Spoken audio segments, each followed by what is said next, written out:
Okay guys, welcome back to the STPL. My name is Kix, joining me is Rapid, and you're here to watch our second series of today.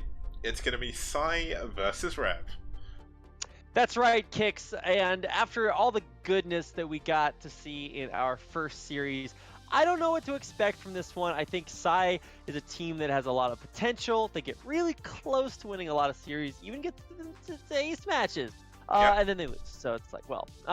And then ReV similarly kind of disappointing when they get deep in a series. You're like, maybe they could do it, and then they don't. So one of these teams has to win today. It's a rule. Yeah, like it's always cool to see ReV and pSi face off. They've actually faced off before, if I remember correctly, because you kind of, both of them have really evolved through the STPL. pSi have evolved less just because they are a purely Bulgarian team, so there's kind of less of a player pool from them to choose from. But just like their players have actually got a lot better. Like their results have not always shown that, but they're still just a really, really cool team. They've got some really good players. Grast is a really good captain as well. He's always helping. And then of course you have ReV. They've added on a load of new players recently. Medinho joined them in round 3. Absolutely bossed it. Killed Bjol in his 1v1 against him. He beat someone else as well that was really good. It's just insane. Like Medinho is just a boss. Can't remember if we're going to see him today, but basically, double checking, yeah, it looks like we will actually see Medinho unless he swapped out. So, well, let's introduce both our teams by having a look at their intros.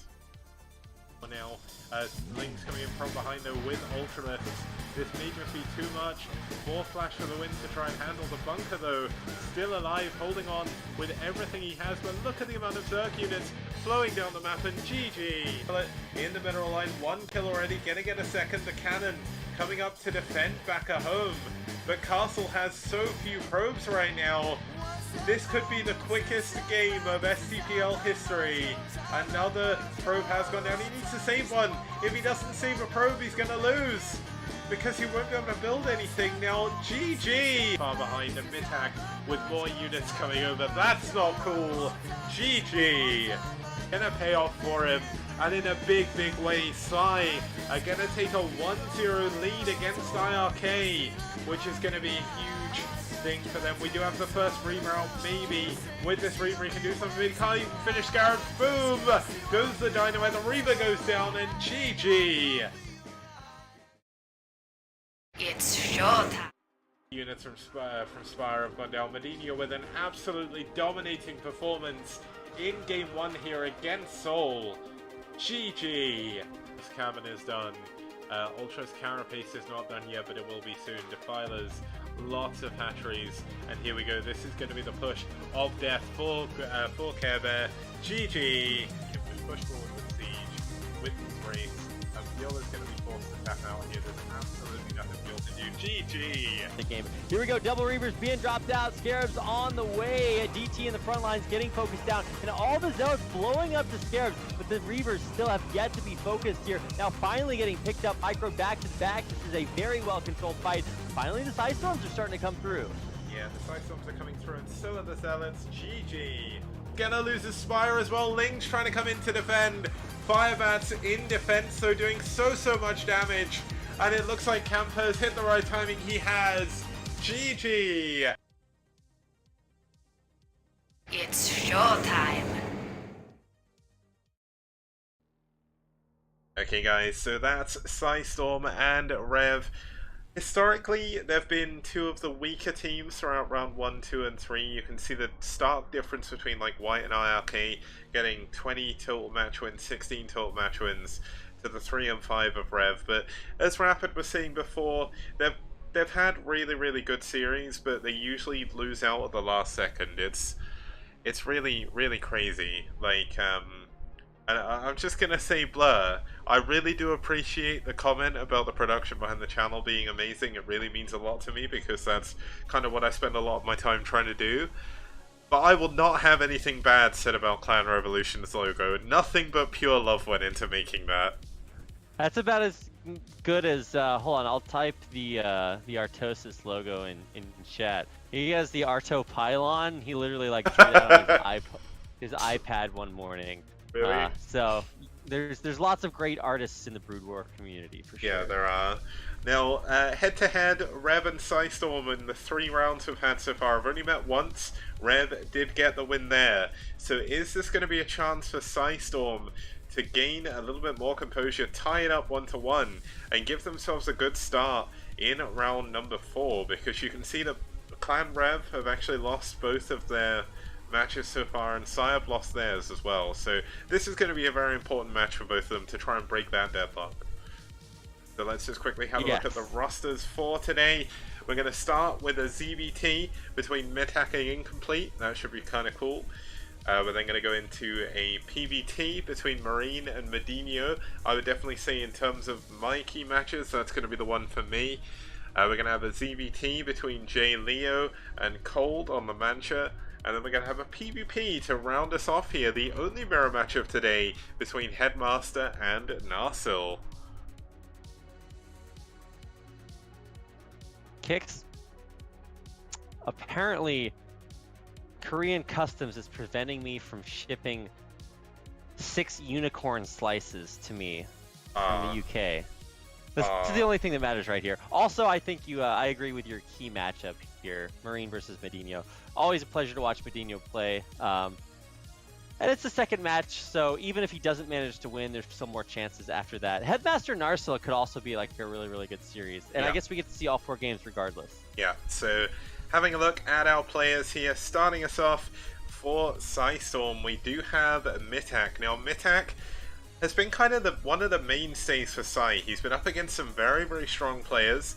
He's actually 2-2 against Terran, though. He beat Ziggy for Net Wars and Big Fan for Team Liquid Staff. That was all the way back in round 1. And the 2 Terrans he lost to were Marwin and Nyoken, and he actually had fairly even games with them. So Mitak, definitely a strong player. His win ratio does, I think, precede him is the right term here, where it's kind of not really accurate to how good he is. The players he's lost against have been really, really good. So looking at our second player as well, this is going to be the man himself, or the men. Looking back at round 1, I did like interviews with all the coaches, and his photo was him like 6 or 7 times in the same room. So I don't know if Incomplete is one man, or if he's actually a group of 7 septuplets or something, all working together to run Rev. But either way, he's been leading from the front as well. He's not had the best win ratio, but he did switch races in the middle of round 2 to give Rev a Terran, because they didn't actually have a Terran back then. And it's kind of funny that we're going to see 3 Terrans from them today, so they've definitely improved and sort of diversified the roster.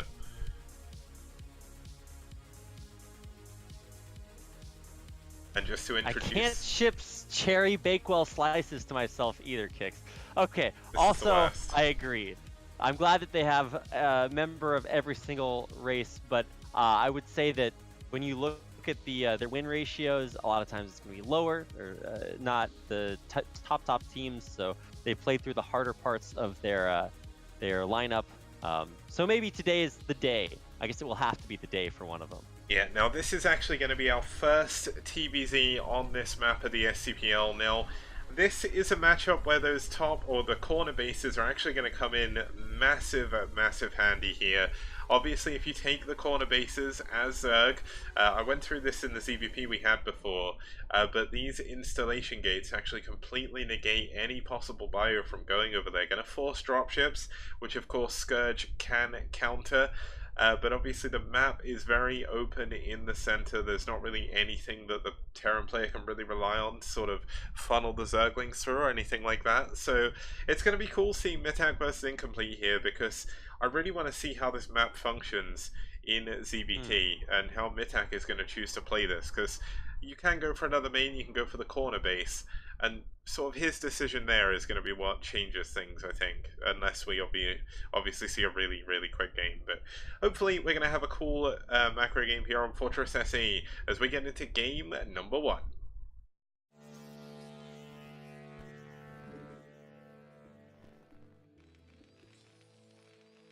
Okay, starting us off here in the left-hand position, we do have, fighting in the red for Rev, it's Incomplete. That's right. And his opponent in the teal, green, malachite, whatever we want to call it, it's Matak for Psi Storm. It's our Zerg player.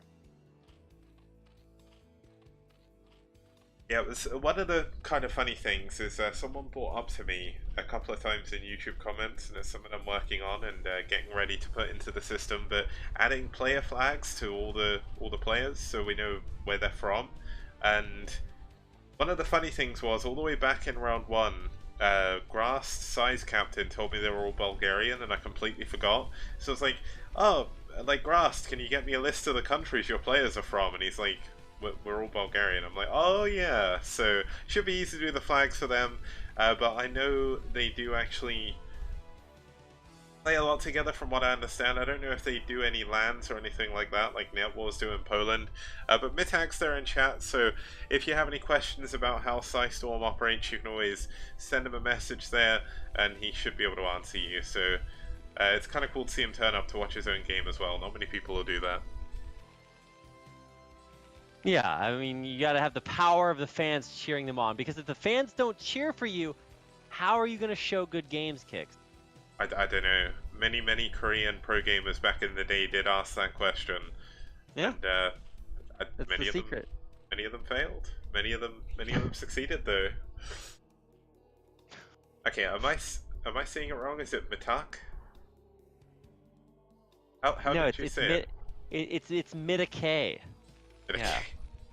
Yeah, it's the M version of the Itak clan. I don't know, man. Mitak. Yeah, how are you saying it? Because Lucky Noob said you said it right, and now I feel self-conscious that I'm saying it wrong. So I'll listen to you say it again. I don't think you have anything to worry about. The truth is that if you have an ID that isn't like easy to pronounce, like you just got to put up with it being said incorrectly. Unless you want to like DM the casters and be like, hello, here's a helpful pronunciation guide. But I've only ever had one player do that. He was like a Czechoslovakian player from way back in the day, or from the Czech Republic, if I can be geographically correct. Yeah. And he was like, look, man, you're going to have some struggles here. And I really appreciated that. Well, you can also have a situation where you can be like a really famous player, and just one really famous caster refuses to say your name correctly, and then you're kind of stuck with it. But in terms of this game, we had a 12 hatchery. We're going to see a spawning pool into a quick evolution chamber. This is interesting. It's not often you see this, so I mean, he could go for a quick Ling all-in with +1 attack, could go for Carapace as well. That's actually not a bad decision to make. But I mean, early evolution chamber like this in CVT is not a thing you often see. No, I'm trying to figure this out, because so you got to think about why you get this early Evo. I guess it would be for like a fast upgrade. Yeah, okay, he's getting +1 Carapace. It's really good to prevent the SCV from seeing this, because I mean, he's already scouted the Evo chamber, so he already knows things are a little bit weird. So when you get +1 Carapace, that basically means that your Lings are not going to die when they try to go in for this bust, and it means that they can survive against the bunker when they try to bust it. I don't know, that's the only thing I can think of, right? Yeah, the funny thing is though, these Lings are going to get there so quickly, and there's no bunker. Does he even need +1 Carapace right now? Holy cow. Is he just going to win? No. There's no way you win the game with the first 6. Oh, well, I guess it's 7 Lings, but it's going to be 8, 9 Lings over here? Yeah, this is I don't know, getting a little bit dangerous for Incomplete. He's going to have to be careful now. The first supply depot at the front going to make this a little bit easier, but speed is done. The Lings jumping on top of the Marines and things are looking a little bit incomplete here for ReV. Oh no, not like this, Kicks. He doesn't even need any of his build order. He could have just gone 9 pool speed and won the game instantly. Damn. Yeah. GG. I mean, with the white vans, what a win from Attack. I did not expect that. Yeah, we didn't even get a game, Kicks. No. We just loaded into a game and then got right back out of it again. That's you know what? If you're gonna get a win, you may as well go for it. And unfortunately, Incomplete just didn't have enough defense at the front. Maybe if his supply depot was up a little bit quicker, things would have been a bit different. But that's just the way the cookie crumbles sometimes, and we're going to get into game number 2 here, with obviously pSi with a 1-0 lead. I'm not going to take us to a break here because it almost feels like we shouldn't, because it's Yeah. like we didn't get a game, so I'm Oh, going that to game quickly... did not exist on the planet. We technically incremented some stats, but it didn't actually happen. I'm still kind of like I don't think have we had a game in that quickly? Yeah, Uh, definitely. I mean, the BBS yeah, The we've Wall had some. game, and Okay, also the yeah. That game BBS ended pretty BBS fast. game between Seri and who hit him up. Okay, you're right. Yeah, Our BBS games are pretty fast. yeah. All right, well, game number 2. Game number 2 is on chain reaction, and in truth, that game does help us make up for a little bit of lost time because we've had some pretty long games today in our first series. Yeah, so we're going to be heading into Chain Reaction in just over a second here. Mm-hmm. Chain Reaction is a really, really cool map. We haven't really seen it too much in the STPL so far, making its debut for week 4, so if you saw the games on Monday, you would have seen it a couple of times. But just to quickly bring this up here, we'll go through the map quickly. Now, I will in fact introduce the players quickly as well, because these are kind of two really important players here for both of these teams. You've got Marine on one side here. Now, Marine, he's played so many games in the STPL, and he has lost quite a few of them. But the thing is, always comes so unbelievably close to winning the games. Like, he never gets outright bopped. He plays all 3 races. It's not like he just plays one race either. He knows how to proficiently play Zerg, Terran, and Protoss. He plays all 3 mirrors. And here he's going to be playing PvT against Medinho. Now, in PvT, he actually lost to Cryok, Bjol, Koga, Last, and Reyna. And they are very, very good players. Now, the only he actually won was against Medinho's teammate, the Camper, who's not actually making his debut here today. But it's kind of cool to see Marine out here again. Let's see if he can get another win on his record. His opponent going to be one of the best players for ReV with a 71% win rate over 7 games. It's Medinho. He's beaten players like Bjol, players like Red's Best, Yaj, and he beat Spire as well. So, not going to speak about him too much. There's not really too much to say other than that he's a godlike 2v2 player. He does really well in 1v1. I think he's also a random player normally. If I remember rightly, he's Norwegian. He streams with a Viking helmet on, which is kind of funny. And it's well worth checking out his stream if you don't already. And Marine streams as well. So, Yes, absolutely checking it out. You should actually watch a few of these player streams just to kind of culturize yourself and become more well acquainted with some of the players. Even if you only tune in for a couple of games, every little bit helps. Yeah, so looking at Neo Chain Reaction here, 2 spawns on the right and left hand side. We've already seen a TVP here today. We saw quite a long one.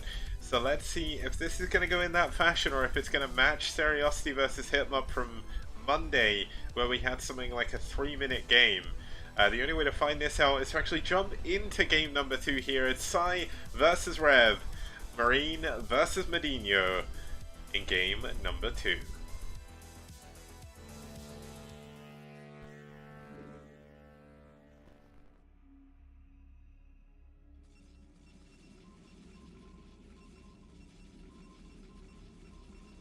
Okay, now starting us off here in the 3 o'clock position, we do have the Teal Protoss fighting for pSi. It's Marine. Sorry, I just had to do the micro really fast. And his opponent on the other side of the map is Medinho, or Medinho. Mad in Ho. Mad inside Ho. I don't know.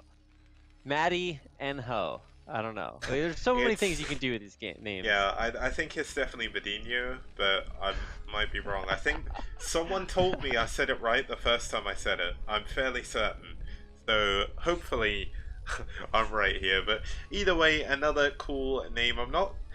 It's one of those names that you really wonder where it came from. Like, Marine makes sense, but Medinho? Like, does that mean something up? Medinho sometimes turns up in chat, so if he's here, hopefully he can maybe explain it to us, because I'm kind of confused by his name. Maybe it's like a Norwegian thing. But so far, we've not got any crazy proxies, so things are looking a little bit more normal this game. Yes, everything is exactly correct. I don't see anything out of the ordinary, which means that we're gonna have a game that lasts more than 5 seconds, like our last game did. Although I will say that we are gonna have a gateway opener here, and it's not like an expo attempt here from our Protoss player Marine.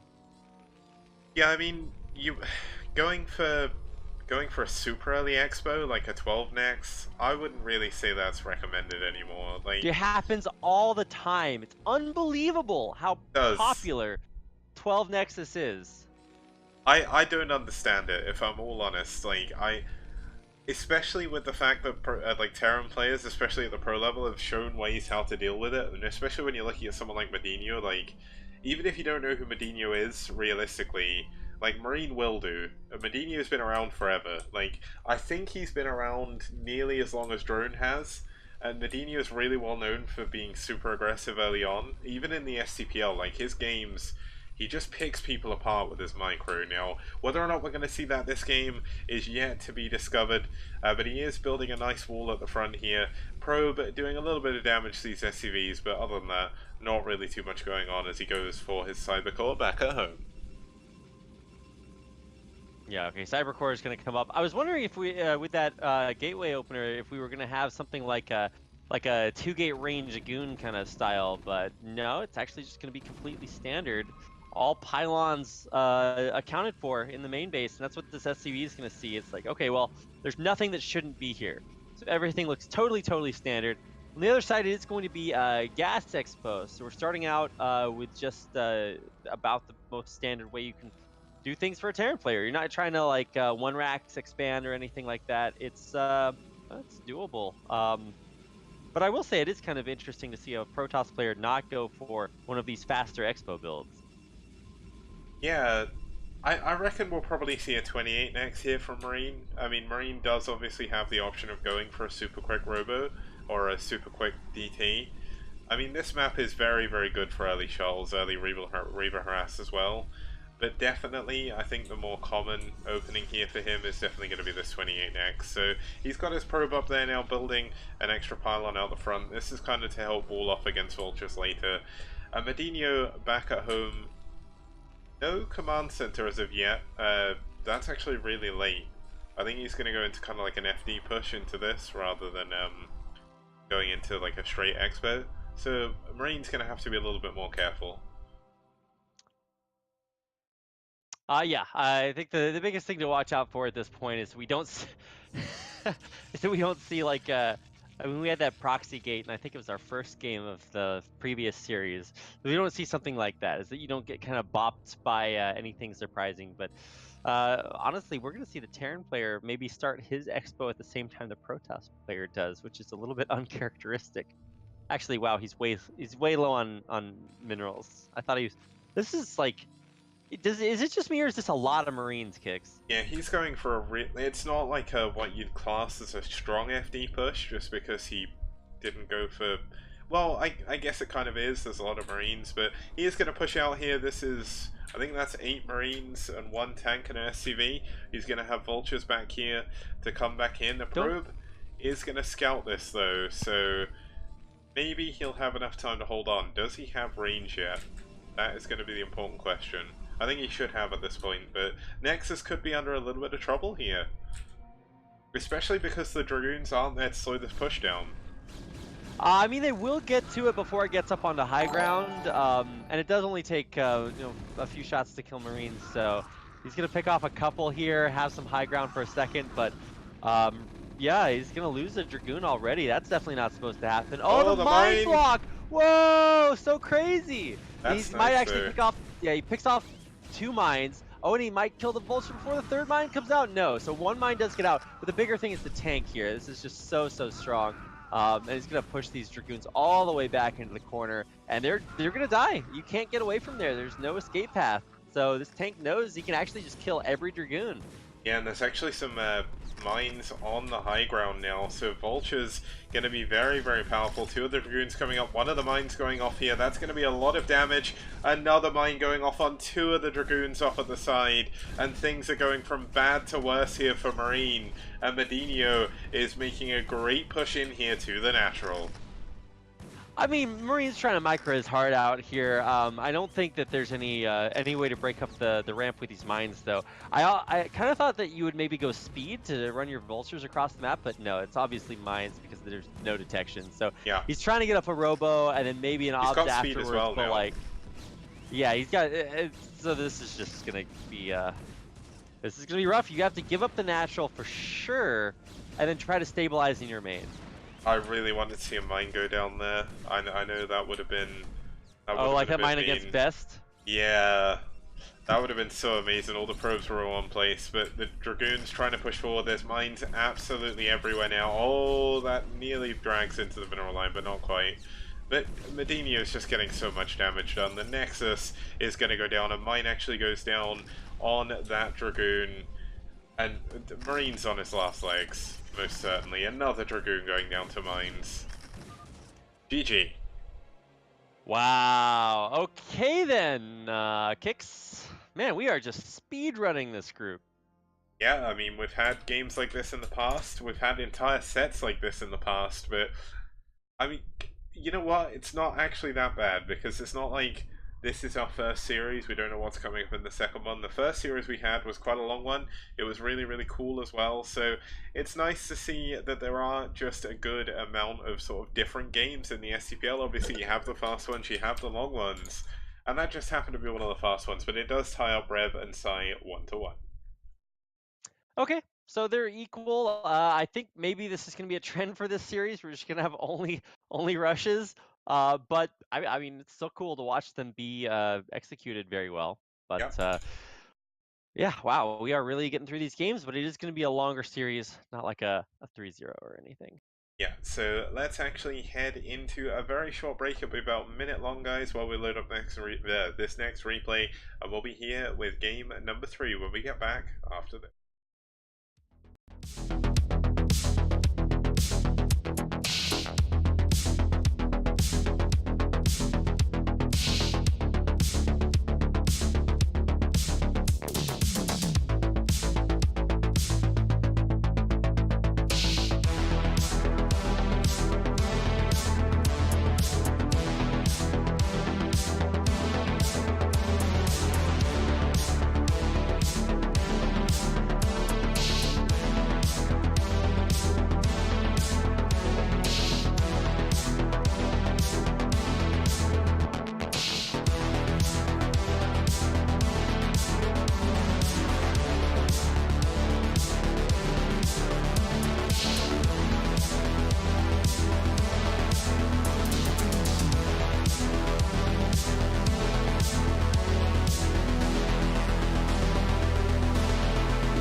Hello guys, and welcome back to the STPL. We're here watching ReV versus pSi. We're about to go into game number 3. It's going to be between Jay and Leo, one of the newer additions to ReV, and pSi's Cold. Okay. Yeah. I get confused with Ku, like the Oh yeah, the red player. Net Wars player. Net Wars. No, Wait, is it Ku Net Wars or Ku red? is definitely on red. Ku is red. Oh, I'm getting him confused with someone else. Okay, yeah, you're right. He is on red. Anyway, you're right. I'm getting them confused. But yeah, Jay Leo versus Colt. I don't know how to predict this one. I haven't seen like super outstanding play from either one of these players, but it might actually be pretty evenly matched as long as one player doesn't just like die instantly. Yeah, I mean that's happened a couple of games in a row now, so hopefully that's not going to be this one. I mean, Cold, when you look at his history, it's kind of like the other players on pSi that he's had close games, but unfortunately he doesn't get the wins at the end of them, and Yeah. that's a little bit unfortunate. But it happens. Like, there's not really too much you can do about it. He's currently 1-2 against Zerg, against Terran even. Cold, if you watched in STPL round 3 and 2 when I was showing a different highlight break during the breaks, is the person who went up against Radley and got nuked about 7 times. So he's had some really, really epic games, and I love watching Cold play. It's just a shame that he hasn't got more wins on the board. Yeah, I agree. I love watching Cole play too. They're my favorite band, and I just couldn't resist making the joke. Yeah, but, I nearly made it myself, but I left it for you. I knew you'd pick up on it. Well played there, kid. Yeah, I mean, Jay Leo, he hasn't actually played in the STPL so far, so there's no point bringing up his stats. There's actually nothing to see. So we're going to be moving on to La Mancha as our third map. We've had a couple of TVZs here so far. Zerg have actually won both of those. YY took a win over Incomplete last week, and Faust took a win over Vulture. That was actually a really epic series. So without further ado, let's get into game number 3. It's Jay Leo versus Cold here on La Mancha.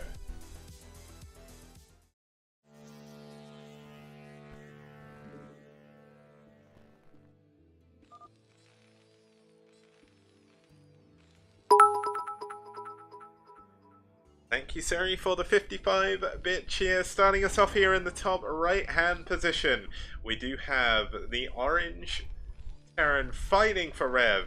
It's their new addition, it's Jay Leo.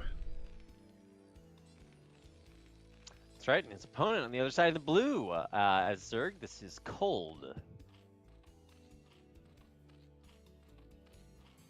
And Lucky Noob, if you want a link to that game, if you hang around after the stream, I will hook you up. It's on the STPL TV YouTube, which is also where you can find all of the previous games from the STPL. There's a couple that got copyright struck, which I'm trying to sort out at the moment.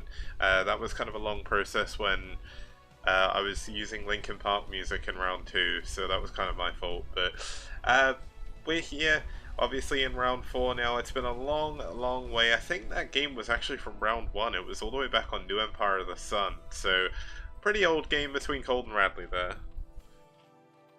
Yeah, that was a while ago. I remember it because it is significant, but I did not remember that it happened if you hadn't told me about it. So, yeah, I'm one of those people with really weird memories, so it's all good.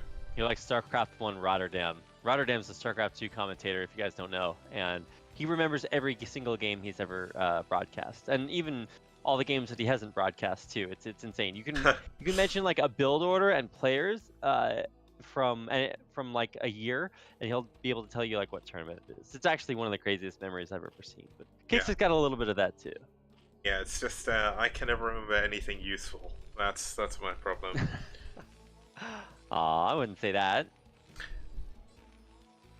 Well, I mean, there's lots of useful things you remember.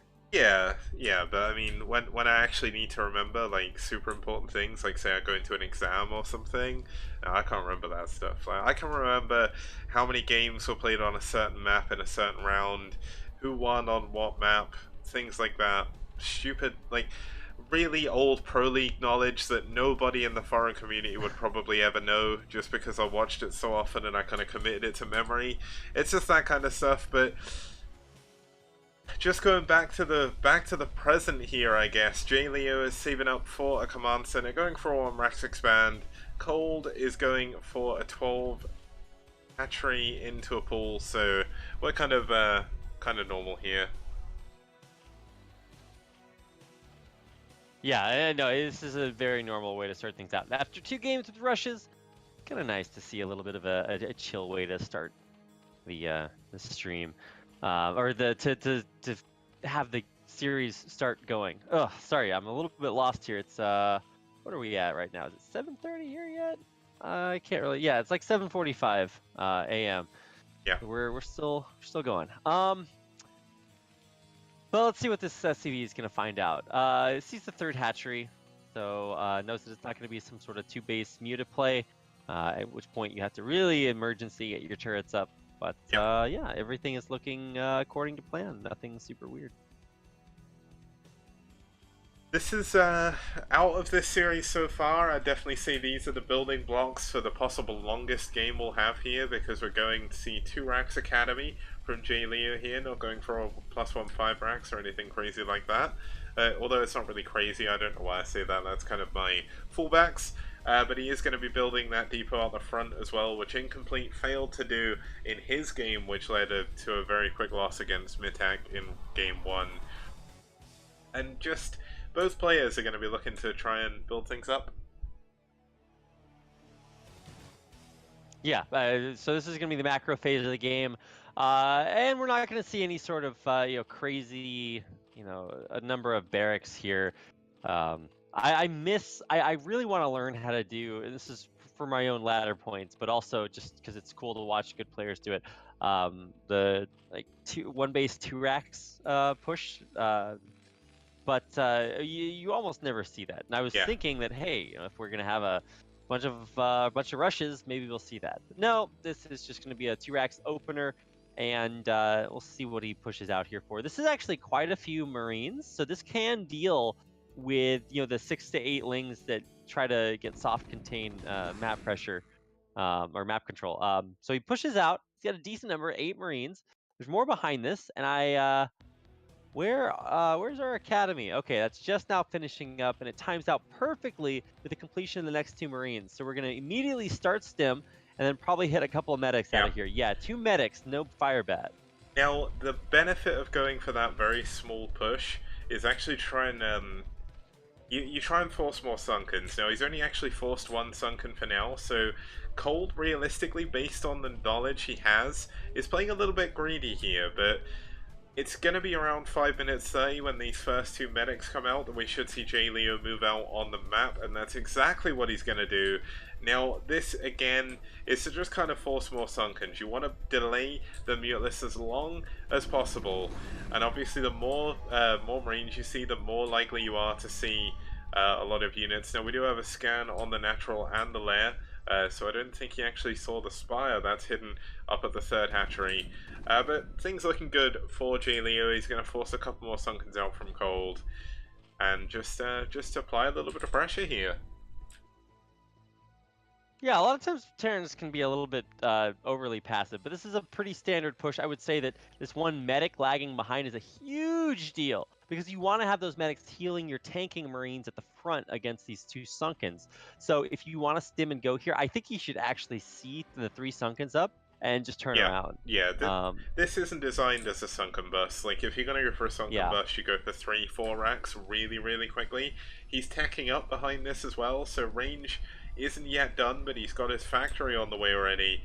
And we're just going to see him go into a few turrets. He must have at least gathered that there will be muteless coming. And with the Marines and medics out on the map, it makes it a little bit harder for Cold to go over and just like start doing a lot of damage. So J Leo is just in a really, really nice position right now. Obviously, his +1 is going to be delayed quite a lot. He's not actually started that yet, and that's because he's going for this tech. Yeah, so it's going to take a little bit of time, but 6 mutas should be scary enough. There should be a couple more mutas coming out here. Actually, with 3 hatch muta, aren't you supposed to have 9? I'm used to seeing 7 and then 2 more. But he's got 3 more in the natural. I think he maybe just didn't rally them to the other ones. Okay. Yeah. I saw the 6, I'm like, you're supposed to have 9. So yeah, there's 3 AFK mutas. He really needs to get those in there. It's unreal the difference between 6 and 9 mutas, because you can start moving in there and one-shotting Marines. Yeah, I mean, the good thing is J Leo's actually realized that this is going to be a problem, so he's going to send back his bio.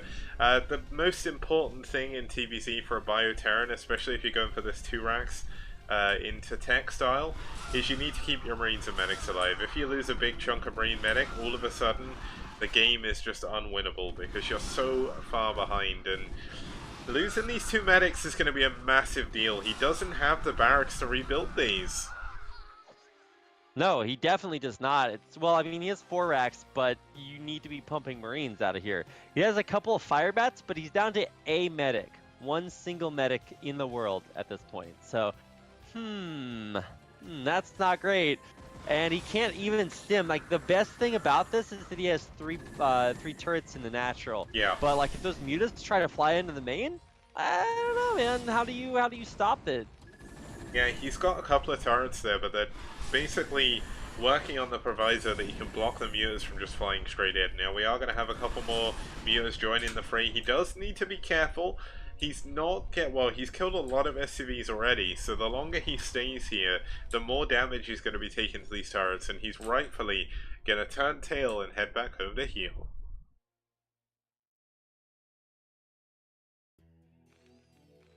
Alrighty then. Well, the game will go on, and these lings will kind of sacrifice their lives for scouting information. That's not the way you want to use them, but the mutas should still be in a very strong place with this high ground in the middle of the map. How can those Marines see up there? What? How You know what? It's not technically high ground, it looks like.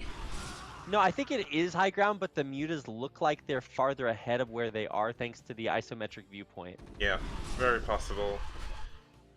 Yeah, but he doesn't have a high enough number of mutas to one-shot Marines anymore. He's lost a bunch of them, so this muta count is not going to be able to stop this, and this is going to mean that lurkers won't be out in time. These hydras are running up to the top to try to wall that off, and it looks like, okay, J. Leo is going for the natural instead of hitting the third.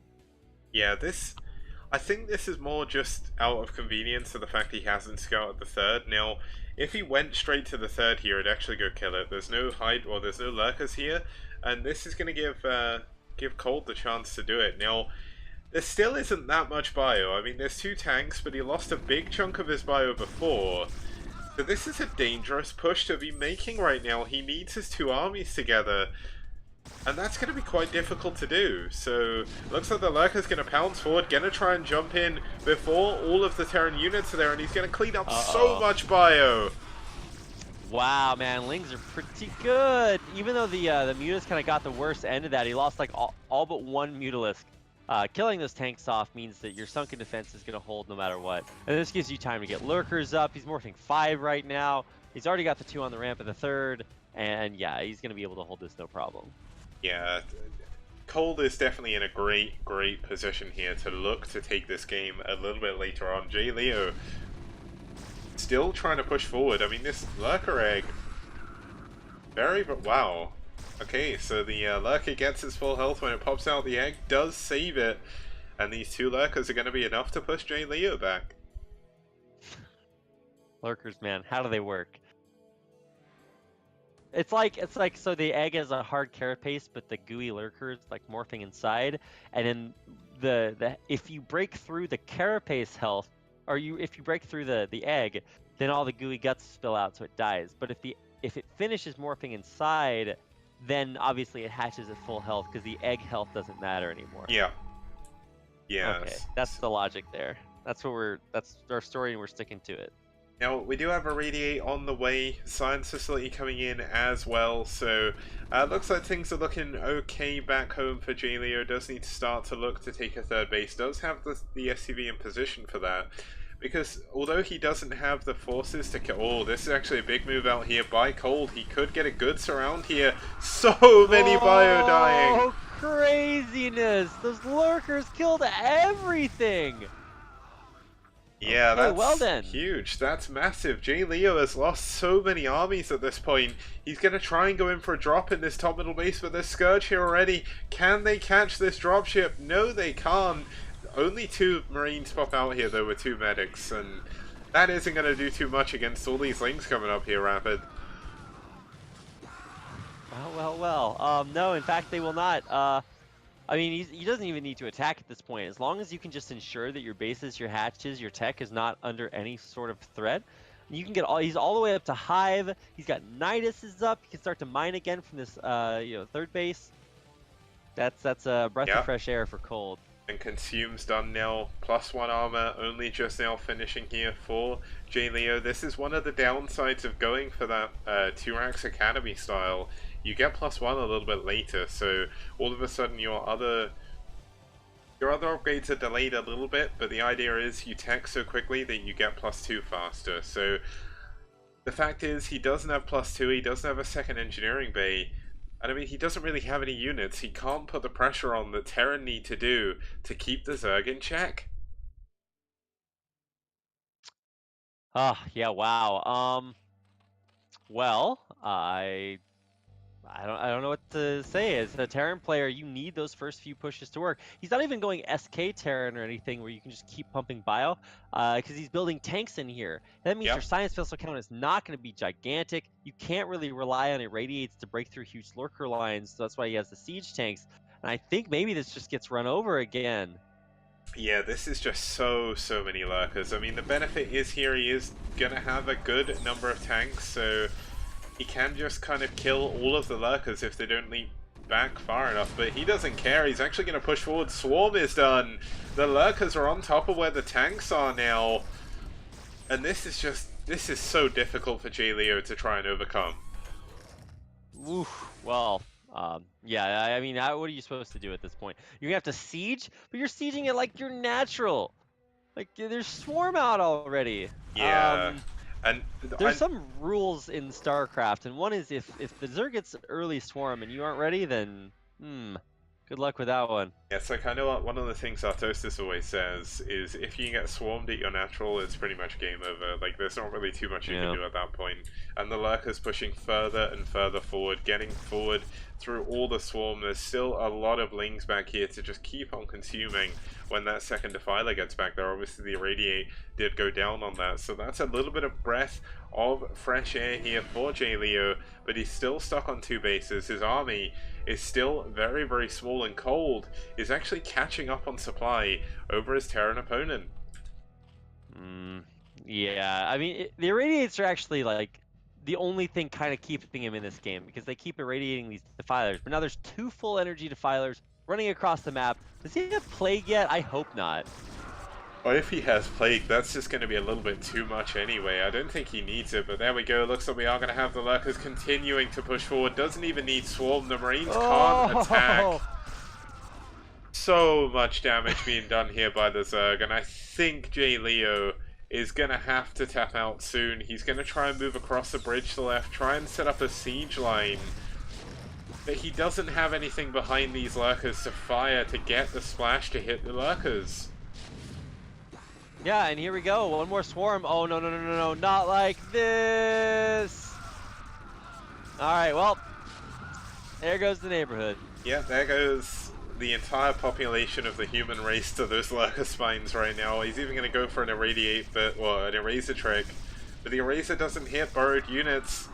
A little bit of a bold gambit, unfortunately not going to pay off here.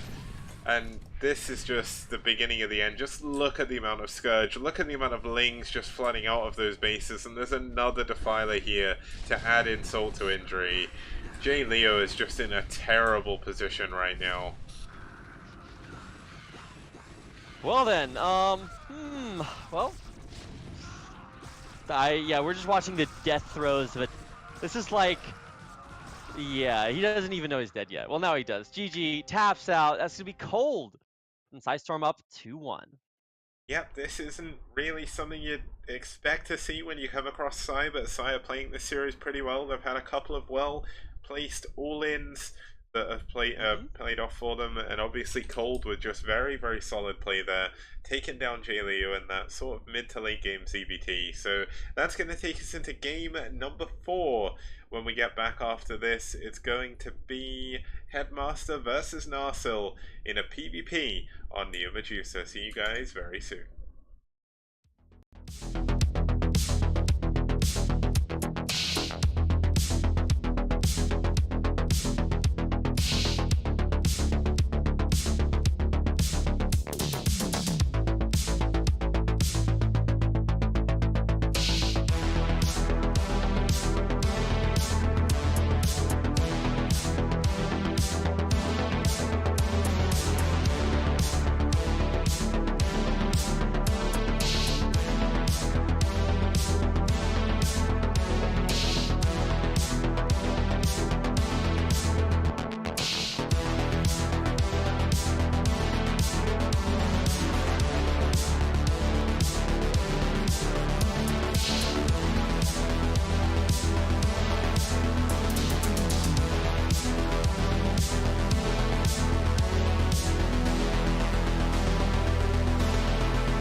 guys, and welcome back to the STPL. We are here watching ReV versus pSi, and we're about to go into game number 4. It's going to be a PvP between Narsil and Headmaster here. Now, just to quickly introduce our two players for this series, Headmaster is starting us off here. He's been a mainstay for pSi since the beginning of the STPL. He's 7 for 7 overall, 50% win rate, but he's actually got a 4 for 2 win rate against Protoss, and he beat DeWalt in that as well. So Headmaster, a great PvP mastermind here for pSi.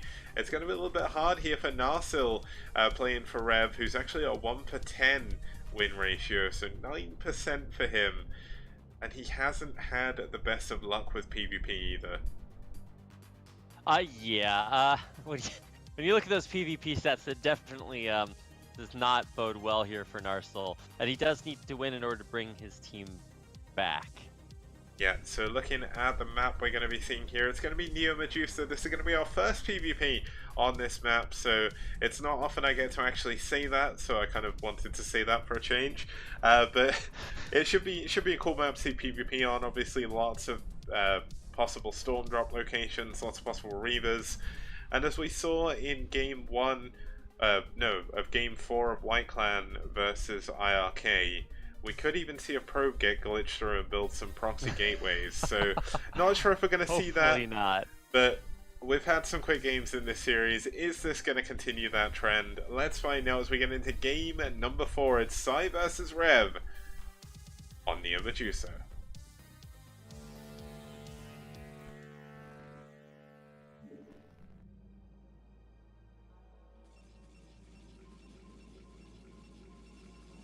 Okay, starting us off here in the top right hand position, we do have the Peach Protoss fighting for pSi Storm. It's Headmaster.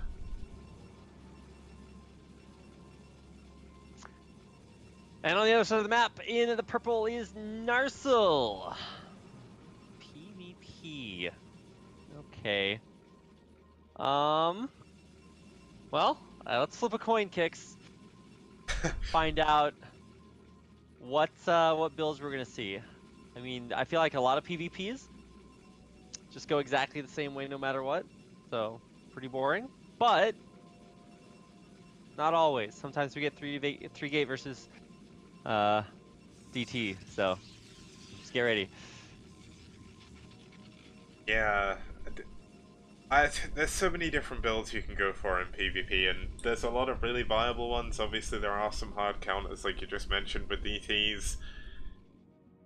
But whenever we see PvP, and this has been a constant since round 1, I swear everyone just does the same build. Like, it doesn't matter what build one of them chooses, the other one, through the color, just telepathically knows to build the exact same buildings. Now, we're going to have a gate first, obviously, for Headmaster and Narsil. It's not going to be for about a minute or so before we see any divergence, but I get the feeling that we're going to see another mirror again.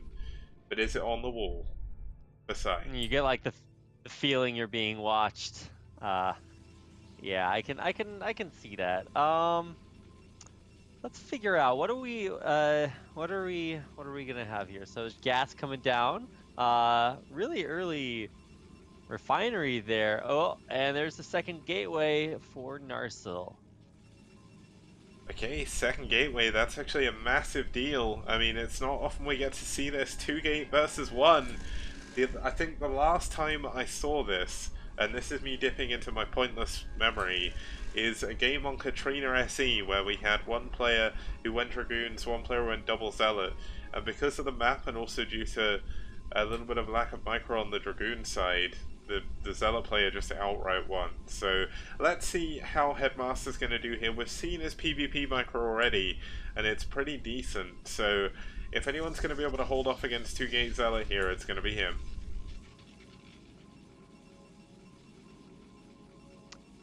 Well, let's keep an eye on the, I guess, the Zealots as they make their way around. It's already annoying to have the probe in your base, but yeah, eventually it's going to be Zealots. And here we go. Probe's going to scout the 2 gates, and the Zealots coming out, and still no gas, because you're not going to be able to get a gas for a while if you're pumping double Zealots off two gates. Yeah, now this is when we see the big brain play. He doesn't actually go into the base, he just spends 10 hours actually breaking down the temples. It's all a play for the Oh late my, game. get me out of here. No, no, no, no, no, no, no. So Yeah. the bigger brain play is when you pull all your probes, mine out those minerals, and then you still take 1,000,000 years to get Yeah. through. Yeah, it doesn't actually change anything. I was No, about to say, it's like, actually just wait, terrible.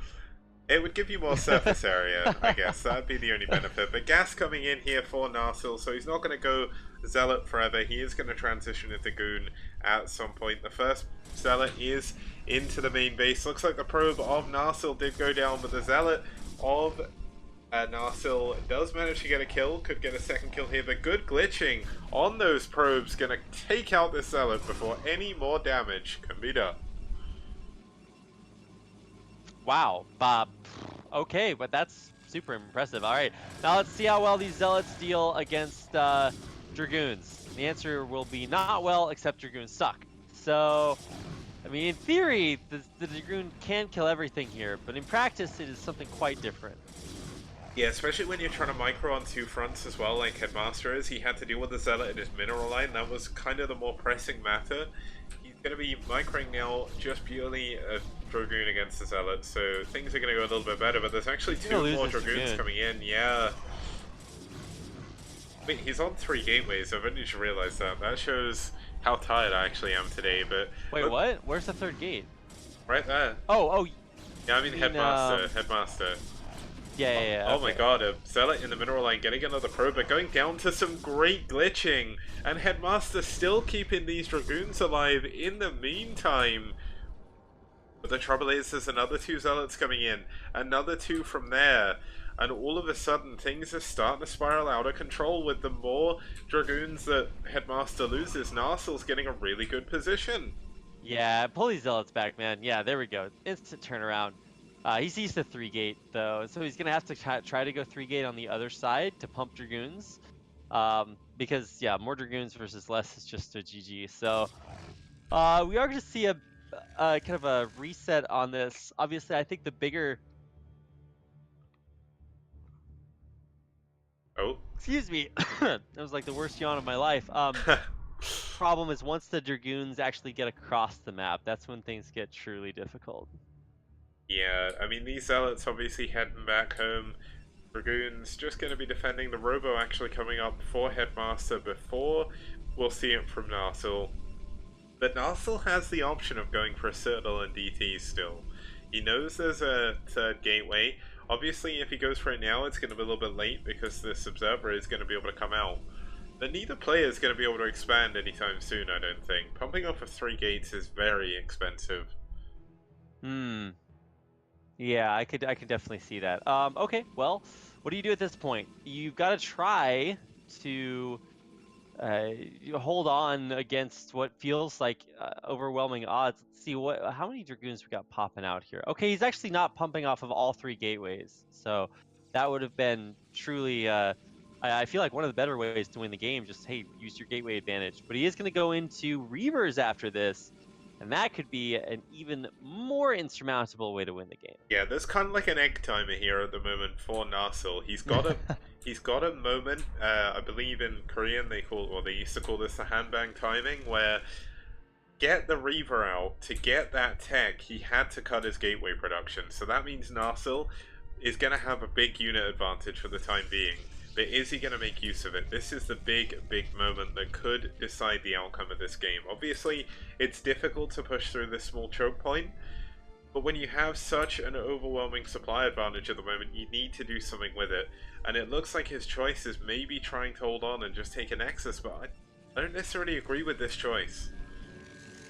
No, I don't either. I think that when you try to expand in PvP, it's like the hardest thing that you can do, especially when this game is so like back and forth.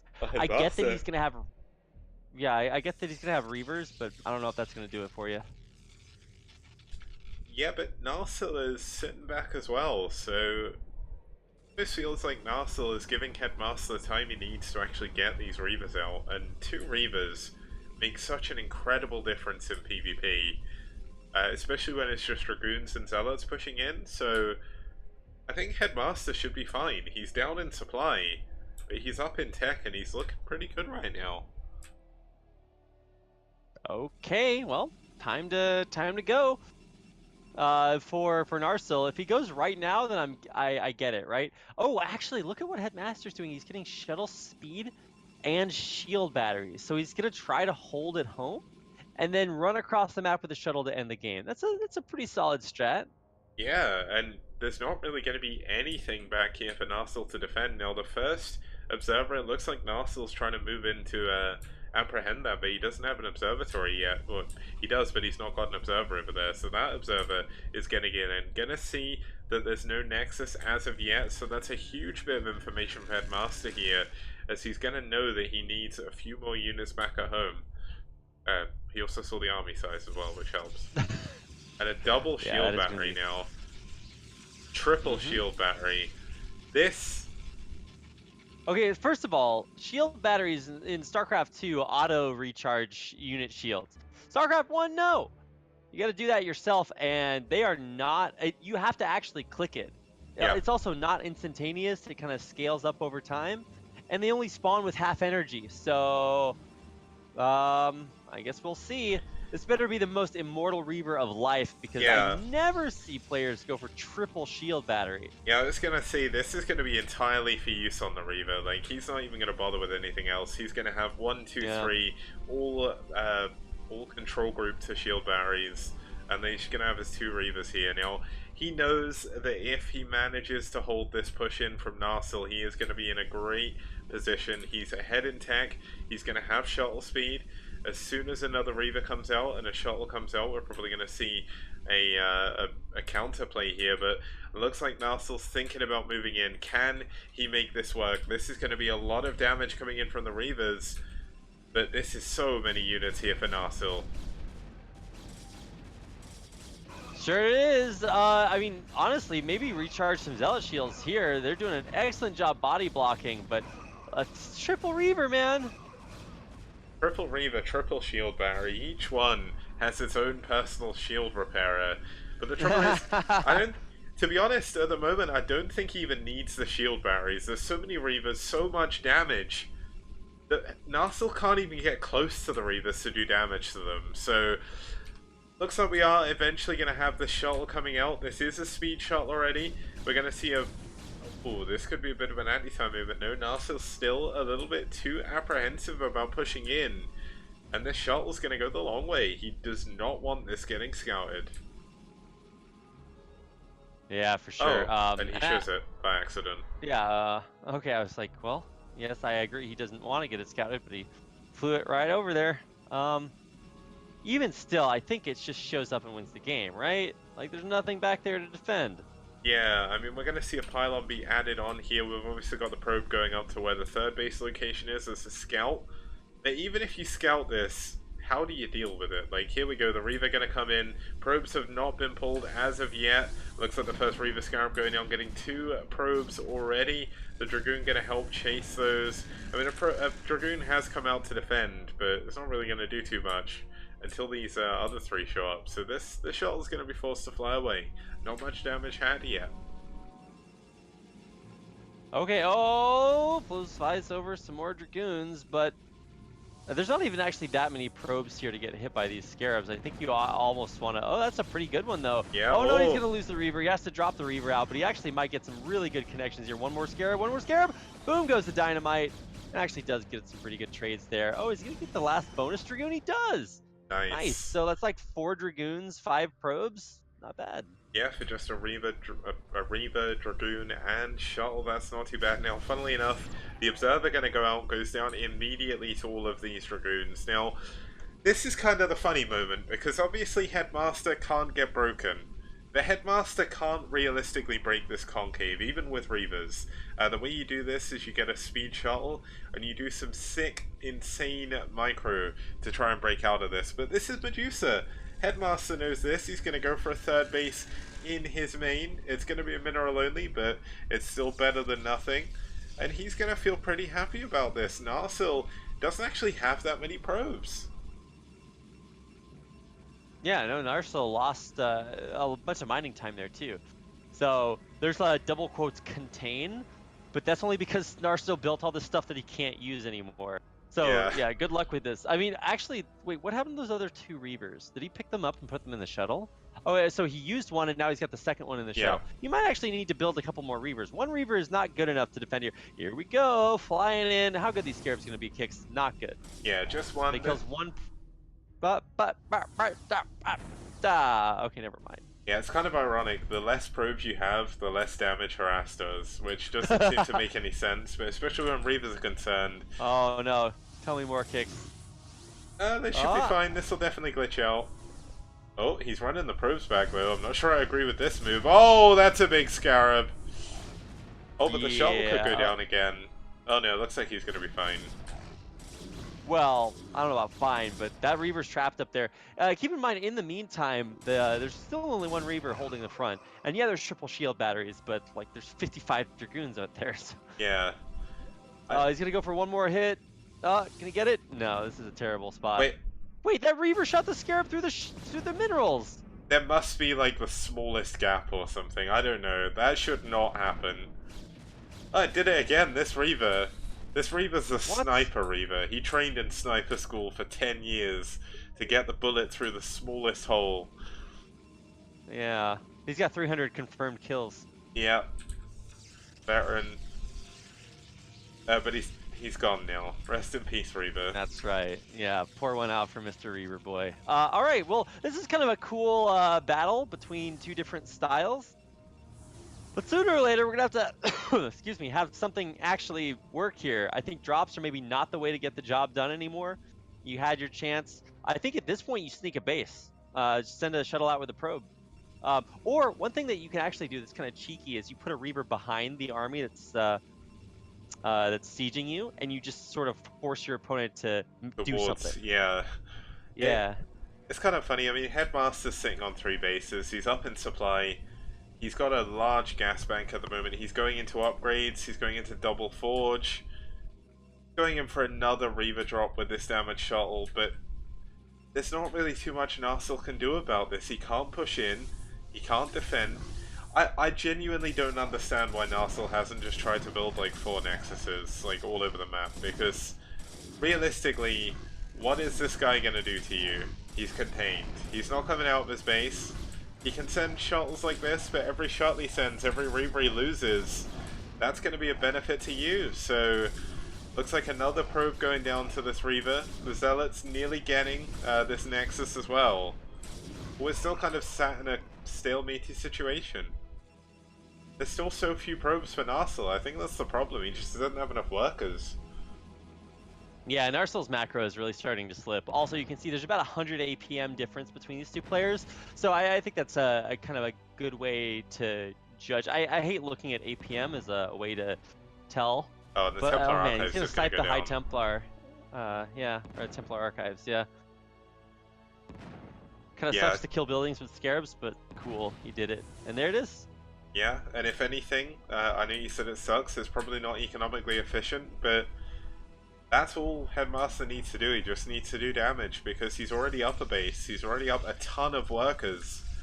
If anything, I think probably the supply advantage he's got is mainly in workers. Like, the army is definitely bigger, I think, for Narsil, but he just can't do anything with it. There's actually going to be triple shuttles now going in. There's even a DT in here, just to add insult to injury. There's going to be no observer back here.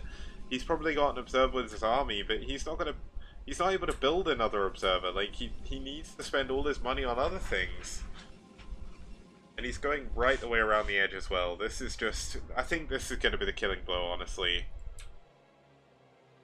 Oh, yeah, the shuttle's going to fly into Dragoons. Wait, what is the shuttle doing? Dying. You're right, wait. Kix. That was the killing blow. Yeah, I mean, there's double shuttle. I mean, maybe that was just a fake. It's like, hey, I don't have any shuttles anymore. You can go leave your base. And he's gonna fly 7 with zealots and a DT. Yep. He's the general. Is this really how it ends? All right, time to drop 7 zealots out. That Nexus has 200 HP, or maybe 300 with shields. And boom goes the dynamite. Yeah, the Nexus is The going down. Assassin Zealots. Hiding in the shadows as well, this DT is just going to be able to do absolutely everything. Like, it's kind of funny when you see these kind of drops, because like the Zealots are the real damage dealers at this point, but just the psychological effect of there being a DT in your base that kind of messes you up more than the Zealots. I mean, Narsil's going to clear some of the Zealots, but this DT is in the probe line. 5 kills, 6 kills, 7 kills. I think he's going to get every probe here. Stopping to take a break as well. That's it. This has got to be it. There's nothing Narsil can do anymore. He's not... You know what? Just get your army and just throw it in there. Just do something. You're dead anyway. Just send your army in, see if you can kill him, because you never know. Like, you may win some crazy base trade or something because you don't have units back at home or something. I don't know, but... Well, the thing is, like, Narsil actually, as soon as Narsil added Reavers to this force, he could have started, like, sieging through there, but he never did. This entire army didn't do anything, and now it's gone. So, GG. Wow. Headmaster wins it for Psystorm. It's really, really cool to see Psystorm get a win here in STPL round 4. Obviously, a shame for ReV to lose their 3rd game on the bounce, but ReV are always high-spirited. They'll be back again to try and do their best in the next series. Now, let's just quickly report that final game, bring up the results, and I mean, a good win for Headmaster. I know that realistically that wasn't the most interesting game because Narsil, I don't think, had enough experience to really know where to send his units and what to do with them, but still, Narsil's macro was actually pretty decent. He lacked probes. That was definitely his problem in that game. But just to bring up the results, let's go through the series. We had Mitak winning a game over Incomplete. Medinho getting the win back there for ReV, showing up for the first time in a couple of weeks. He actually got subbed in week 1 and 2, so that was a pretty big problem that they had, but getting that win there against Rain Cold, taking down J Leo. And then in that final game, Headmaster taking down Narsil to give Psystorm the 3-1 victory. Okay, well that's going to do it. It was a pretty average day of STPL. I would say that the first series is fantastic. So watch IRK versus White Clan if you missed it. Maybe highlight or tweet the VOD out or something later on, because that is actually amazing. Amazing series. So it was. Definitely watch.